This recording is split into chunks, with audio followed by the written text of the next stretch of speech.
Murder का हुआ था, इसमें क्या खुलासा हुआ और कितने आरोपियों को गिरफ्तार किया गया?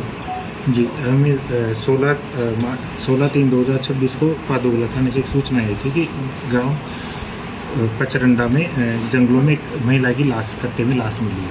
लाश मिलने के तुरंत बाद में हमारे SHO पादोगला वहाँ मौके पर पहुँचते हैं और इसके बाद में FSL टीम, डॉग स्क्वाड और MOB हम बुलाते हैं मौके पे बुलाने के बाद में उस महिला की पहचान नाथी देवी के रूप में होती है। नाथी देवी पत्नी तुलछाराम जाति बावरिया, उम्र 75 ईयर, पालेडी कला की वो निवासी थी।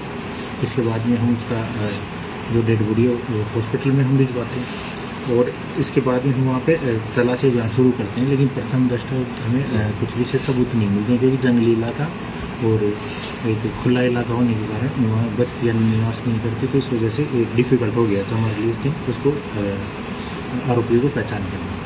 इसके बाद में हमारे द्वारा एक टीम गठित की जाती है और टीम में हमारे एडिशनल साहब के नेतृत्व में हम एक टीम बनाते हैं, जिसमें टीम में रहते हैं आसाराम चौधरी जी हेड क्वार्टर, परवेंद्र जी जो तविक अनुसंधान सेल हमारा देखते हैं, नूर मोहम्मद जी जो एडिशनल SP है, इसके अलावा जयप्रकाश वृत्ताधिकारी डेगाना, रामपुरन मालिक वृत्ताधिकारी मेड़ता सिटी, सतीश मीना जी वृत्ताधिकारी मुंडवा और इसके अतिरिक्त में SHO पादुकला, SHO Mundhwa, SHO खावला, SHO Kuchera और इसके डेगाना और SHO भावंडा और DST की जो हमारी टीम थी वो पूरी वहाँ रहती है। और दूसरे दिन हम पूरे जंगल में ड्रोन, डॉग और जितने भी मैन पावर इसके माध्यम से सर्च अभियान चलाते हैं। लेकिन दूसरे दिन भी हमें उसमें कोई विशेष उपलब्धि नहीं मिलती, क्योंकि इलाका काफ़ी जटिल था और काफ़ी कॉम्प्लेक्स तरीके से उसको छिपाया गया था। लेकिन हम उसके बाद में दोबारा पुनः अगले दिन अभियान चलाते हैं और अगले दिन मेहनत करके हम उसके जो महिला थी उसका एक पैर को हमें बरामद होता है घटनास्थल से 1.5 से 2 किलोमीटर की दूरी पर। पैर बरामद होने के बाद में हम 300 आदमियों के जाप्ता लगाते हैं और पूरी रूट लाइनिंग चेक करवाते हैं और चेक करवाने के बाद में पूरे हम जब सुबह से लेकर रात तक मेहनत करते हैं तो हमें बॉडी के पार्ट्स अलग अलग जगह पे हमें प्राप्त होते हैं, जिसमें उसके पैर था, एक जगह उसकी गर्दन थी, एक जगह उसका चप्पल थी, लाठी थी। इस प्रकार बॉडी के पार्ट्स बरामद होते हैं और जो लास्ट चप्पल थी वो उसके गाँव में बरामद होती है। तो इससे हमें ये अनुमान हो जाता है कि इसकी जो जिसने मारा है इसके घर गाँव वाले में किसी ने मारा है इसको।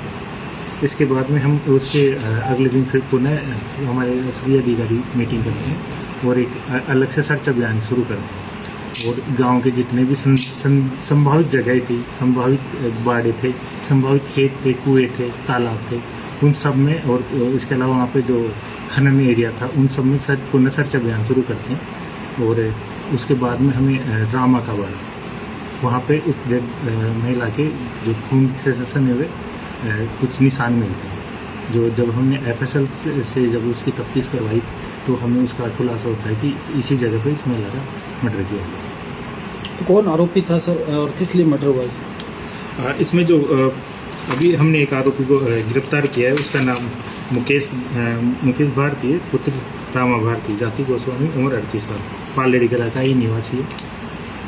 और अभी उससे पूछताछ चल रही है और उससे हमें जो उसके महिला के गहने थे वो बरामद हुए और जो हथियार था जिससे वो मारा है वो उसकी बरामदगी हम कर रहे हैं। तो सर ये लूट के इरादे से की गई हत्या है या कोई षड्यंत्र था इनमें? चूँकि मैंने अभी बताया कि ये हमारे प्रथम दृष्टया एक लूट का मामला जो लगता है और इसकी अभी हम अनुसंधान कर रहे हैं कि इसमें लूट के अलावा और क्या क्या एंगल हो सकता था, ये अनुसंधान का एक विषय है। और सर अकेला ही आरोपी था जिसने इतने बॉडी के टुकड़े किए या अभी और हो सकता है इसमें? जी, ये भी एक हमारा अनुसंधान का एक एंगल है कि क्या अकेला आदमी इस प्रकार की जघन्य हत्या कर सकता है जो मानवता को शर्मसार कर दे, या फिर इसमें इसके कोई सहयोगी हो सकते हैं। जो जितने भी एंगल है उसका तकनीकी और हम हर तरीके से उसकी जांच कर रहे हैं। इसीलिए हमने 300 से ज़्यादा CDR का एनालिसिस कर रहे हैं। BTS जो उस एरिया का था पूरा BTS उठा के एक डेडिकेटेड टीम उस BTS के लिए लगा रखी है। और इसके अलावा हम जो वहाँ के लोग थे, जो गांव के जितने भी लोग थे, सबसे हम बातचीत कर रहे हैं कि क्या किसी ने क्या देखा, क्या सुना, उस एंगल से हम उसकी इन्वेस्टिगेट कर रहे हैं। हमारे द्वारा एक व्यापक अभियान चलाया गया इसमें और उसमें हमें सफलता मिली। ठीक है।